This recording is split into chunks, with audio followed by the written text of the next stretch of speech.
Hello, everybody. It's a pleasure to speak to you all again. Hope this video finds you guys doing wonderful. It's been a while since I've recorded anything. There's been a lot been going on, and I appreciate your patience. And for those of you that listen, thank you so very much.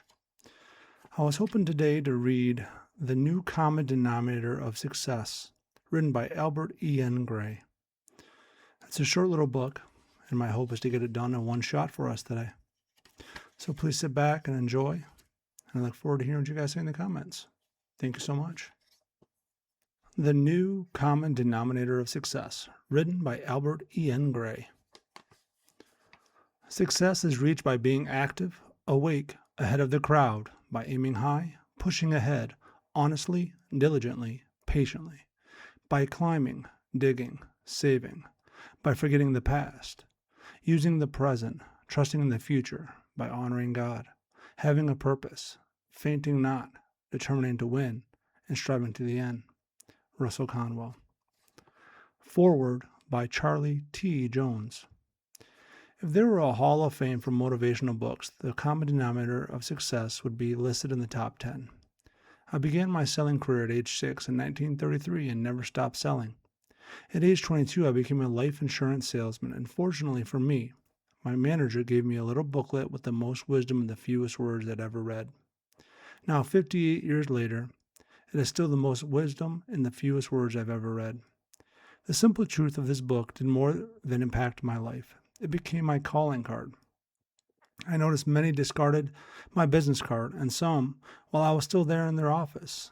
Having the gift of common sense, I decided I would discontinue business cards and give them the common denominator of success with my name and phone number stamped inside the cover. They always were surprised with my unique approach and expressed their appreciation. When they read it, they never forgot me and many times asked me where they could get some for their employees or customers. Over the years, I've skimmed and read thousands of books, but none have impacted my thinking and actions more than this one. In The New Common Denominator of Success, I haven't changed a word of its tremendous message, but I have revisited it. For every profession, young or old, male or female, I'm humbled and honored to write the foreword to this little classic that has helped me enjoy a life of doing what I don't like to do. Today, this may be the only book that emphasizes the point that only your purpose can enable you to do the things that you don't like to do in order to enjoy a truly tremendously fulfilled life. Tremendously, Charles T. Jones, author of Life is Tremendous. Chapter 1. The New Common Denominator of Success.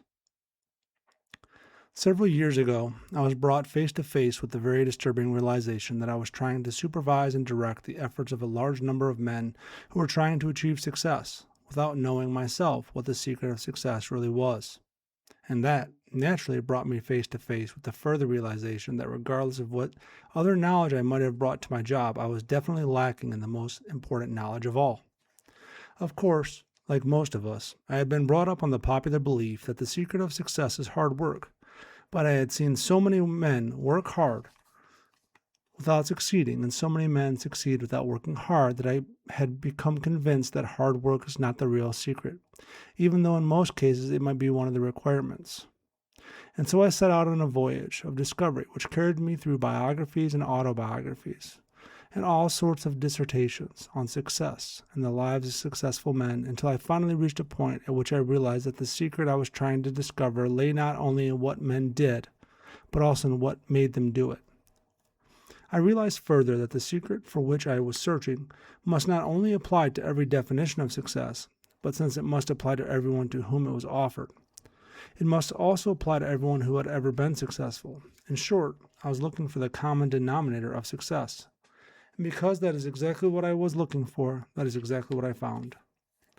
But this common denominator of success is so big, so powerful, and so vitally important to your future and mine that I'm not going to make a speech about it. I'm just going to lay it on the line in words of one syllable, so simple that everyone can understand them. The common denominator of success, the secret of success of every person who has ever been successful, lies in the fact that he or she formed the habit of doing things that failures don't like to do. It's just as true as it sounds, and it's just as simple as it seems.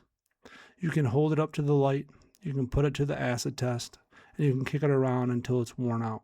but when you are all through with it, it will still be the common denominator of success, whether you like it or not.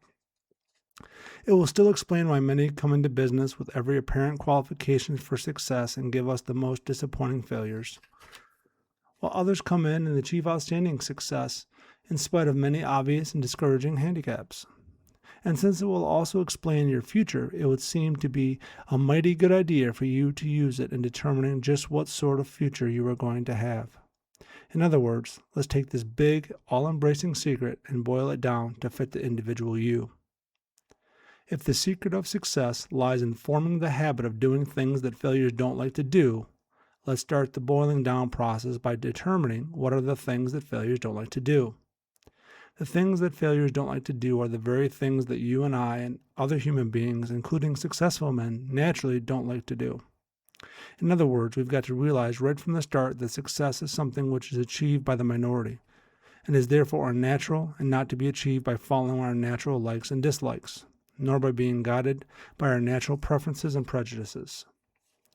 The things that failures don't like to do, in general, are too obvious for us to discuss them here, and so, since our success is to be achieved in sales, let us move on to a discussion of the things that we don't like to do. Here, too, the things we don't like to do are too many to permit specific discussion, but I think they can all be disposed of by saying that they all emanate from one basic dislike peculiar to our type of selling. We don't like to call on people who don't want to see us and talk to them about something they don't want to talk about. Any reluctance to follow a definite prospecting program, to use prepared sales talks, to organize time, and to organize efforts are all caused by this one basic dislike. Perhaps you have wondered what is behind the peculiar lack of welcome on the part of our prospective buyers. Isn't it due to the fact that our prospects are human too? And isn't it true that the average human being is not big enough to buy of his own accord and is therefore prone to escape our efforts to make him bigger or persuade him to do something he doesn't want to do by striking at the most important weakness we possess, namely our desire to be appreciated? Perhaps you have been discouraged by a feeling that you are born subject to certain dislikes peculiar to you, with which the successful in our business are not afflicted. Perhaps you have wondered why it is that the biggest producers seem to like to do the things that you don't like to do. They don't. And I think this is the most encouraging statement I have ever offered to a group of professionals. But if they don't like to do these things, then why do they do them? Because by doing the things they don't like to do, they can accomplish the things they want to accomplish. The successful are influenced by the desire for pleasing results. Failures are influenced by the desire for pleasing methods and are inclined to be satisfied with such results as can be obtained by doing things that they like to do.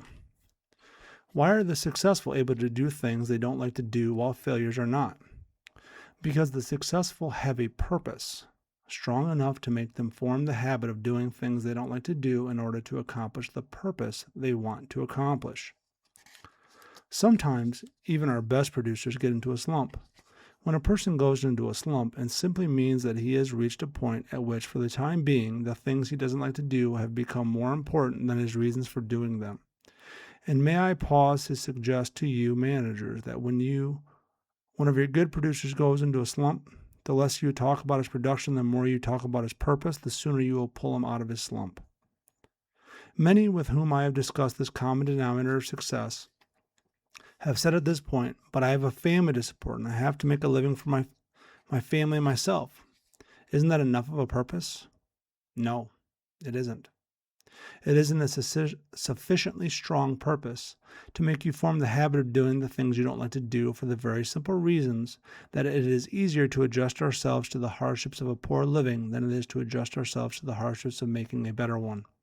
If you doubt me, just think of all the things you are willing to go without in order to avoid doing the things you don't like to do, all of which seems to prove the strength which holds you to your purpose is not your own strength, but the strength of the purpose itself. Now let's see why this habit belongs so importantly in this common denominator of success. We are creatures of habit, just as machines are creatures of momentum. For habit is nothing more or less than momentum translated from the concrete into the abstract. Can you picture the problem that would face our mechanical engineers if there were no such thing as momentum? Speed would be impossible because the highest speed at which any vehicle could be moved would be the first speed at which it could be broken away from a standstill. Elevators could not be made to rise, airplanes could not be made to fly, and the entire world of mechanics would find itself in a total state of helplessness. Then who are you and I to think that we can do with our own human nature what the finest engineers in the world could not do with the finest machinery that was ever built? Every single qualification for success is acquired through habit. We form habits and habits form futures. If you do not deliberately form good habits, then unconsciously you will form bad ones. You are the kind of person you are because you have formed the habit of being that kind of person, and the only way you can change is through habit. The success habits in selling are divided into four main categories: prospecting habits, calling habits, selling habits, working habits. Let's discuss these habits in their order. Any successful salesman will tell you that it is easier to sell to people who don't want it than it is to find people who do want it. But if you have not deliberately formed the habit of prospecting for needs, regardless of wants, then unconsciously you have formed the habit of limiting your prospecting to people who want your product or service, and therein lies the one and only reason for your lack of prospects. As to calling habits, you have deliberately formed the habit of calling on people who are able to buy but unwilling to listen. Then unconsciously you have formed the habit of calling on people who are willing to listen but unable to buy. As to selling habits, unless you have deliberately formed the habit of calling on prospects determined to make them see the reasons for buying your product, then unconsciously you have formed the habit of calling on prospects in a state of mind in which you are willing to let them make you see the reasons for not buying it. As to working habits, if you will take care of the other three groups, the working habits will generally take care of themselves, because under working habits are included study and preparation, organization of time and efforts, records, analysis, etc. Certainly, you're not going to take the trouble to learn interest-arousing approaches in sales talks unless you're going to use them. You're not going to plan your day's work when you know in your heart that you're not going to carry out your plans. And you're certainly not going to keep an honest record of things you haven't done or of results you haven't achieved. So let's not worry so much about the fourth group of success habits. For if you are taking care of the first three groups, most of the working habits will take care of themselves, and you'll be able to afford a secretary to take care of the rest of them for you. But before you decide to adopt these success habits, let me warn you of the importance of habit to your decision. I have attended many sales meetings and sales congresses during the past 10 years and have often wondered why, in spite of the fact that there is so much good in them, so many seem to get so little lasting good out of them. Perhaps you have attended sales meetings in the past and have left determined to do things that would make you successful and more successful, only to find your decision or determination waning at just the time when it should be put into effect or practice. Here's the answer. Any resolution or decision you make is simply a promise to yourself, which isn't worth a thing unless you have formed the habit of making it and keeping it. And you won't form the habit of making it and keeping it unless right at the start you link it with a definite purpose that can be accomplished by keeping it.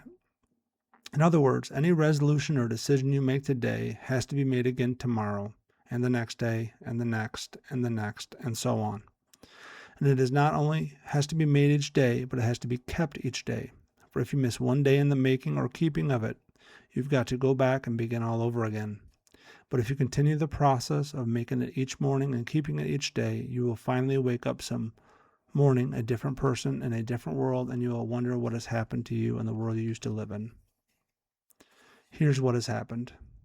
Your resolution or decision has become a habit, and you don't have to make it on this particular morning. And the reason for you seeming like a different person living in a different world lies in the fact that for the first time in your life you have become master of yourself and master of your likes and dislikes by surrendering to your purpose in life. That is why behind every success there must be a purpose, and that is what makes purpose so important to your future. For in the last analysis, your future is not going to depend on economic conditions or outside influences of circumstance over which you have no control. Your future is going to depend on your purpose in life. So let's talk about purpose. First of all, your purpose must be practical and not visionary. Some time ago, I talked with a person who thought he had a purpose which is more important to him than income. He was interested in the sufferings of his fellow man, and he wanted to be placed in a position to alleviate that suffering. But when he analyzed his real feeling, we discovered, and he admitted it, that what he really wanted was a really nice job dispensing charity with other people's money and being well paid for it, along with the appreciation and feeling of importance that would naturally go with such a job. But in making your purpose practical, be careful not to make it logical. Make it a purpose of the sentimental or emotional type. Remember, needs are logical while wants and desires are sentimental and emotional. Your needs will push you just so far, but when your needs are satisfied, they will stop pushing you. If, however, your purpose is in terms of wants and desires, then your wants and desires will keep pushing you long after your needs are satisfied until your wants and desires are fulfilled. Recently, I was talking with a young man who long ago discovered the common denominator of success without identifying his discovery. He had a definite purpose in life, and it was definitely a sentimental or emotional purpose. He wanted his boy to go through college without having to work his way through as he had done. He wanted to avoid for his little girl the hardships which his own sister had to face in her childhood. He wanted his wife and the mother of his children to enjoy the luxuries and comforts and even necessities which had been denied his own mother, and he was willing to form the habit of doing things he didn't like to do in order to accomplish his purpose. Not to discourage him, but rather to have him encourage me, I said to him, "Aren't you going a little too far with this thing? There's no logical reason why your son shouldn't be willing to be and able to work his way through college just as his father did. Of course, he'll miss many of the things that you missed in your college life, and he'll probably have heartaches and disappointments. But if he's any good, he'll come through in the end just as you did. And there's no logical reason why you should slave in order that your daughter may have things which your own sister wasn't able to have, or in order that your wife can enjoy comforts and luxuries that she wasn't used to before she married you." He looked at me with a rather pitying look and said, "But Mr. Gray, there's no inspiration in logic. There's no courage in logic. There's not even happiness in logic. There's only satisfaction. The only place logic has in my life is the realization that the more I am willing to do for my wife and children, the more I shall be able to do for myself." Imagine after hearing this story, you won't have to be told how to find your purpose, or how to identify it, or how to surrender to it. If it's a big purpose, you will be in its accomplishment. If it's an unselfish purpose, you will be unselfish in accomplishing it. And if it's an honest purpose, you will be honest and honorable in the accomplishment of it. But as long as you live, don't ever forget that while you may succeed beyond your fondest hopes and your greatest expectations, you will never succeed beyond the purpose to which you are willing to surrender. Furthermore, your surrender will not be complete until you have formed the habit of doing things that failures don't like to do. Thank you guys for listening today. I look forward to recording some more for you guys soon. Please leave some comments. It does help. I'd love your feedback. Hope you guys have a wonderful day, and best wishes to y'all.